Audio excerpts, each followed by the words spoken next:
Bonjour et bienvenue sur cette nouvelle vidéo pour la suite du challenge FTMO à 100 000 $. Donc je vais vous parler du sixième trade. Donc ce sixième trade a été gagnant, comme vous pouvez le voir sur mon back-office FTMO. Donc voilà, j'ai pris un trade donc ici avec 2,42 lots, un profit de 1797 $. Donc ça fait qu'aujourd'hui on est à plus 188 $. Donc on a repris notre petite perte, le petit drawdown qu'on avait la dernière fois, et on est positif. Donc on va aller voir ça sur le graphique TradingView. Donc en fait je suis en 4 heures. Si on regarde qu'est-ce que le cours a fait et pourquoi c'était probable que le trade parte à la baisse, si je regarde ici dans cette zone là, on voit qu'on a une impulsion baissière et que le cours est revenu dans la zone que j'ai tracée ici en rectangle d'order block baissier. Donc sur l'order block baissier, le cours a rebondi à la baisse et reparti à la baisse, a créé ici dans la zone que j'ai tracée ici un fair value gap. Donc ça c'était une zone qui pour nous était très intéressante, et il était probable que quand le cours allait revenir dans cette zone, il allait encore repartir à la baisse. Donc c'est ce qui s'est passé. Le cours a donc order block, on redescend encore, hop, on revient une fois dans la zone ici du gap, une impulsion baissière, et on revient ici, donc du coup prendre la liquidité qu'on a là et repartir ensuite, boum, à la baisse.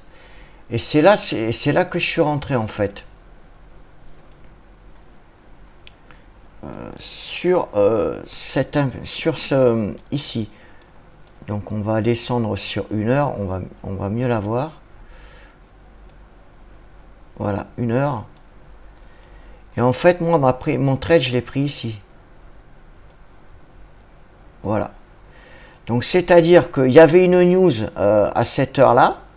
Donc pour moi, il était probable que le trade allait vraiment profiter de la news pour partir à la baisse. Comme ça. Et en plus, qu'est-ce qu'on avait là? On avait une première zone de liquidité ici, et j'avais un objectif ici. Donc c'était ce plus bas ici. Donc j'ai mis un take profit un petit peu au-dessus du plus bas. Voilà. Et donc on a bien vu que avec la nouvelle, le cours est vraiment parti très rapidement à la baisse. Et donc j'ai pris mon take profit très rapidement. Donc voilà. Donc c'était un trade quand même assez probable d'un point de vue algorithmique. Donc maintenant la suite, on va continuer à la baisse de toute façon. Si on regarde un petit peu plus, alors je vais effacer tout ça. Donc si je retourne en 4 heures,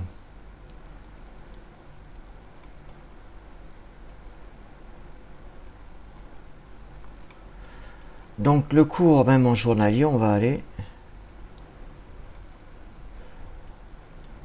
Donc on voit que le cours a pris toute la zone de liquidité ici, quoi.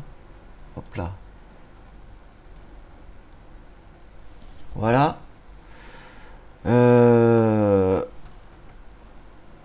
Et ici, qu'est-ce qu'on voit? Intéressant, il y a une petite zone un petit fair value gap. Donc on va voir qu'est-ce que fait le cours. Est-ce que le cours vient dans cette zone et nous fait un petit pullback ici pour ensuite repartir à la baisse? C'est un peu ça l'idée. Et aller chercher ensuite la liquidité ici, quoi. Donc c'est un peu ce scénario qui se profile à l'horizon. Et on va voir s'il est confirmé ou pas dans les jours à venir. Donc voilà. Je vous remercie à tous et puis je vous donne rendez-vous pour le trade numéro 7. Bonne journée, bonne chance et bon trading.